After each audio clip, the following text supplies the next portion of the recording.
Begitu ngaku jadi nabi, orang Mekah nggak ngerti nabi.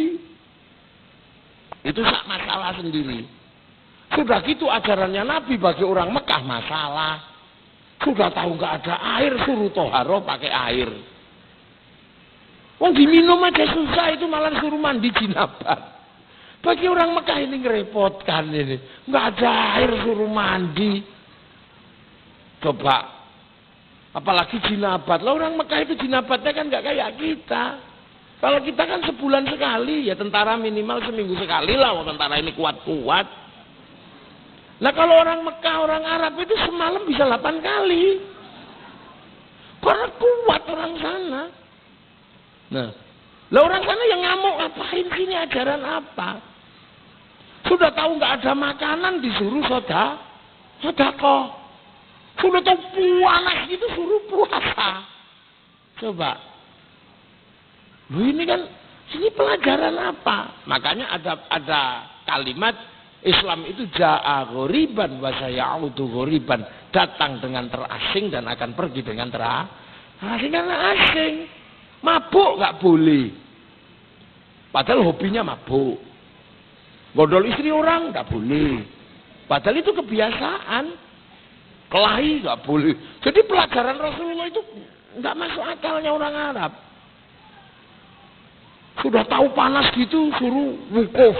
Kepalanya nggak boleh ditutup. Nah, ini sak masalah tersendiri bagi orang Mekah. Jadi makanya Nabi ketika mau pindah, malaikat Jibril bilang, "Ya Muhammad, jangan pindah." Nah, kenapa ya Jibril? Wah, itu malaikat asli. KW1. Nemani Nabi dari dulu. Pokoknya kalau Nabi dablek umatnya, saya tantang. Gimana? Umatmu saya bunuh. Habisi aja. Operasi semalam habis. Operasi khusus bila perlu habis. Umatnya Nabi Musa mati semalam lah. Umatmu gimana itu? Saya masih punya Gunung Uhud, Gunung Nur. Gimana kalau saya bunuh? Janganlah. Programmu sama programku kan beda. Kalau programmu disuruh pasti nurut. Kalau programku kan beda. Ini manusia. Kalau lahir paling melas, tapi kalau gede udah paling rusuh. Di muka bumi ini nggak ada bayi paling apes atau paling lemah selain bayi manusia. Kasih minum susu, banter dikit, udah melet-melet itu. Tapi nanti kalau gede, luar biasa, oplosan masuk. Kecil dikasih makan pisang, gitu nanti kalau udah gede, aspal masuk itu. Kecil kasih pengharum. Besok kalau udah gede, jangankan bau harum, bau busuk juga mau. Udah tahu pojoknya kuku tuh, udah itu bau dicium sama dia. Bahkan kadang udah silap itu dicium dia. Itu manusia udah, biar tak urus. Fa innahum la ya'lamun, karena mereka tidak ngerti Nabi. Itu satu. Yang kedua, orang Yahudi Nasrani nunggu di luar Makkah, mau nguji ini Nabi apa enggak. Begitu pindah ke Thaif dilempari batu. Nah begitu dilempari batu, bocor kaki Rasulullah itu. Semenjak itulah orang Yahudi Nasrani, oh Nabi palsu. Akhirnya nggak ada yang mau ikut Rasulullah. Karena apa? Dianggap Nabi palsu. Karena orang Yahudi Nasrani masih terpikir back mind-nya masih Nabi yang sebelum Rasulullah, yang keras-keras gitu, prak mati, tonyo mati itu. Ini ketemu. Loh, makanya nggak mudah memahami Rasulullah itu. Rasulullah lahir nggak mudah. Loh, makanya ketika tiba-tiba Rasulullah kok bisa didik orang Mekah, ini yang orang seluruh dunia juga nggak bisa paham. Kok bisa akhirnya Rasulullah itu mendidik orang Mekah yang nggak ada air, bisa disuruh mandi jinabat, suruh toharoh. Kok bisa orang Mekah yang tadinya nggak panas kayak gitu mau disuruh puasa. 313 orang kok mau menghadapi 3.000 orang. Kok bisa? Terus orang kok mau disuruh tawaf, yang laki-laki itu, yang perempuan itu kan disuruh buka mukanya kalau tawaf. Itu bagi orang Mekah, orang Arab, ujian luar biasa. Itu ujian luar biasa. Kenapa? Orang Arab itu, ya, waktu itu lihat ini betis ini, Masya Allah. Tanya Beb Ahmad. Jadi orang sana lihat ini itu, ya Allah. Saya punya pengalaman sama istri saya ini. Ini orangnya ini bisa ini. Ada rombongan dari Arab. Kita rekreasi waktu di luar ini. Nah, dia pengen foto. Dek foto. Nah dia dijauh kan, posisinya agak jauh itu. Saya panggil, ini yang kamu pengen foto sama orang-orang dari Arab. Dia lari, namanya dia pakai rok begitu, lari kan dicinceng. Itu orangnya ada. Dicinceng, itu langsung subhanallah, Masya Allah, subhanallah.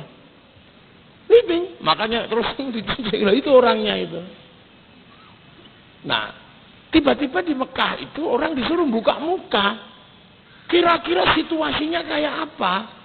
Sementara yang laki-laki disuruh pakai baju, nggak boleh dijahit. Itu kalau mau ndablek kan tinggal yes gitu aja. Duh kok bisa dikendalikan sama Rasulullah? Makanya kepemimpinan Rasulullah itu out of the box. Keluar dari tradisi umum, keluar. Makanya tokoh-tokoh dunia nggak ada yang berani menempatkan Rasulullah itu di tokoh nomor 2. Tetap nomor 1 karena di luar nalar. Alexander the Great nyuruh perang, dia panglima perang. Fir'aun suruh bangun piramid, dia raja. Dan Rasulullah itu apa? Kok mau? Sayyidina Umar yang tukang kelahi kok bisa nurut sama Rasulullah yang nggak pernah kelahi. Sayyidina Abu Bakar yang konglomerat kok mau nuntun unta Nabi Musa, unta Rasulullah. Kok mau? Siti Aisyah yang umur 10 tahun kok riang gembira dinikah sama Rasulullah yang umur 50. Padahal kalau di sini selisih 20 aja bunuh diri. Nah ini tidak ada nalarnya. Makanya kepemimpinan Rasul itu nggak bisa dinalar. Nggak bisa dinalar. Makanya jangan sekali-sekali orang tiba-tiba mengatakan Rasulullah itu begini. Bentar dulu. Rasulullah ini kelasnya kelas internasional.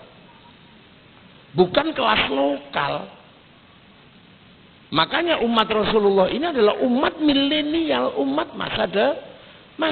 Ketika dikatakan kamu berbangsa-bangsa dan bersuku-suku, umat Rasulullah sudah harus diajarkan menjadi umat masa depan. Karena pasti akan ketemu antar bangsa. Sahabat belum ketemu antar bangsa.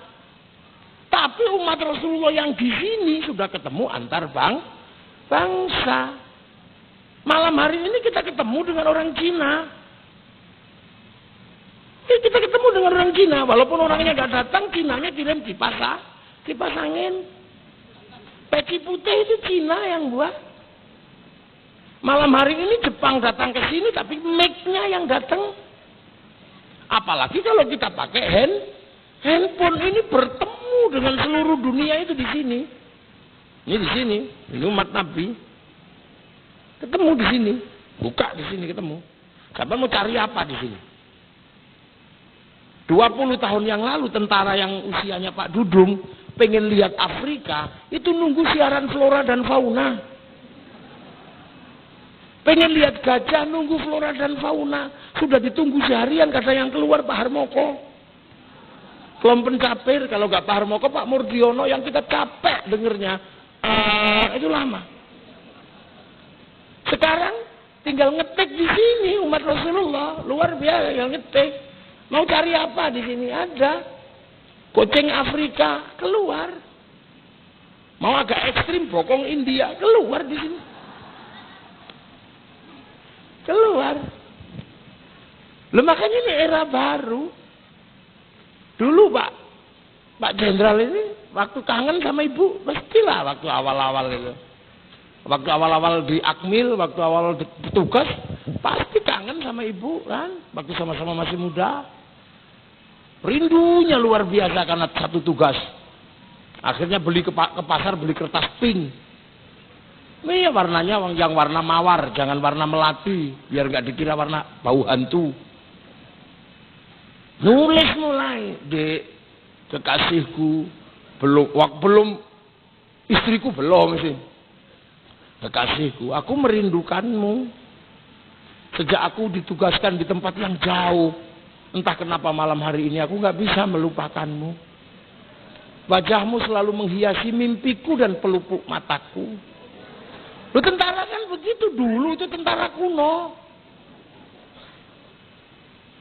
Dalam setiap lihat bayang sesuatu, aku seperti melihat bayangmu. Entah kenapa malam hari ini aku begitu rindu kamu. Sakit rasanya, merindumu. Perih, seperti kata penyair, kau tusuk di sana, berdarah di sini. Nah, ya. Tapi aku paksakan menulis sajak rindu untukmu. Karena malam hari ini aku dan engkau, aku yakin sedang berada di bawah sinar rembulan yang sama. Lah anak milenial kan nggak butuh begitu sekarang, tentara baru. Kangen langsung foto, gitu. Dikirim, bawahnya nggak perlu banyak kata-kata, tulisnya mah, gitu aja. Loh, ini era baru. Jadi umat Rasulullah ini ketemu dengan era seperti ini. Makanya harus punya kesadaran dasar. Makanya oleh Allah umat Rasulullah ini punya pekerjaan besar namanya napak tilas. Napak tilas ke belakang terus agar tidak hilang masa lalu. Kita disuruh sholat setiap hari ngadep kiblat. Untuk tidak lupa bahwa kita sesungguhnya adalah alien. Karena kiblat itu adalah tanda pertama di muka bumi buat manusia ketika turun ke bumi yang disebut inna awwala baiti wudi'a lin-nasi lalladzi bi Bakkah mubarakah. Makanya kalau kita ingat di sini itu enggak lupa. Yang kedua, kita disuruh haji. Puncaknya apa? Nengok Jabal Rahmah. Jabal Rahmah itu tugu cintanya Nabi Adam dan Siti Hawa. Jadi Nabi Adam dan Siti Hawa itu turunnya dipisah. Nabi Adam turun dulu, rindu selama 200 tahun, akhirnya ketemu sama Siti Hawa, pertemuan itu dibikinkan tugu, dan dari situlah manusia beranak pinak. Maka umat Nabi Muhammad tidak boleh lupa tengok Jabal Rahmah, agar tahu bahwa perbedaan hari ini dulunya adalah satu bapak, satu ibu. Makanya ada istilah yang sering disampaikan Kiai Said Asrori dengan istilah ukhuwah basyariyah, persaudaraan sesama manusia. Dan persaudaraan itu kita harus tahu, mau jadi Arab ya dulunya dari sana. Kita pengertian aja orang Arab, kenapa cantik ganteng, ya kita pengertian lah, karena di sana nggak ada air, makanya dibikin cantik ganteng biar kalau nggak mandi tetap cantik, tetap ganteng. Nah kalau udah jelek-jelek kayak kita ini nggak ada mandi ya tambah jelek. Makanya kita ditempatkan di tempat yang banyak air. Orang Eropa kenapa tinggi besar rambutnya merah? Lah karena ada musim dingin. Kalau musim dingin dibikin kecil-kecil gini, kedinginan mati. Makanya harus dibikin besar. Karena mereka kalau musim dingin nggak ada matahari, ultraviolet nggak ada. Akhirnya dia pergi ke negara yang masih ada matahari. Larilah mereka ke Indonesia. Untuk apa? Berjemur di pantai-pantai Indonesia. Makanya itu bukan pornografi, itu berjemur. Kita aja yang kadang ngeres. Makanya siapapun nanti di sini, dari Akmil ada yang jadi pemimpin di Indonesia, jangan bikin perda syariat, turis masuk ke Indonesia harus pakai jilbab. Nggak usah bikin itu. Karena kita harus mengemban pengertian bahwa mereka memang butuh matahari ke sini, kasih pulau satu. Biar dia di situ kayak Bali. Kalau kita nggak tahan, ya jangan ke sana. Nanti kita malah nganggapnya porno. Orang Eropa kalau musim dingin nggak punya daun. Seluruh daunnya rontok di musim gugur. Yang tidak rontok cuma cemara. Makanya hari raya Natal di bulan Desember yang dihias itu daun cemara. Karena daun itu aja yang tidak rontok. Makanya jangan kemudian menganggap daun cemara adalah daun paling hebat. Ya enggak, ya situ aja enggak rontok di musim gugur. Seandainya Natal kok asli Magelang, bisa daun jambu, bisa daun mangga. Makanya kaum muslimin enggak usah emosi. Jangan kau tanam cemara di depan masjid kami. Itu pohon Kristen. Semenjak kapan pohon punya agama? Nah itu umat Rasulullah. Afrika dibikin hitam gosong ya karena ada singa. Kalau dibikin putih kayak Pak Dudung dikejar singa nggak bisa lari. Nah kalau dibikin hitam kayak saya gini langsung tengkurap udah nggak ketahuan. Cina kenapa tembem sipit? Karena musim dingin salju turun mataharinya keluar. Silaunya luar biasa. Ya ada gini begini.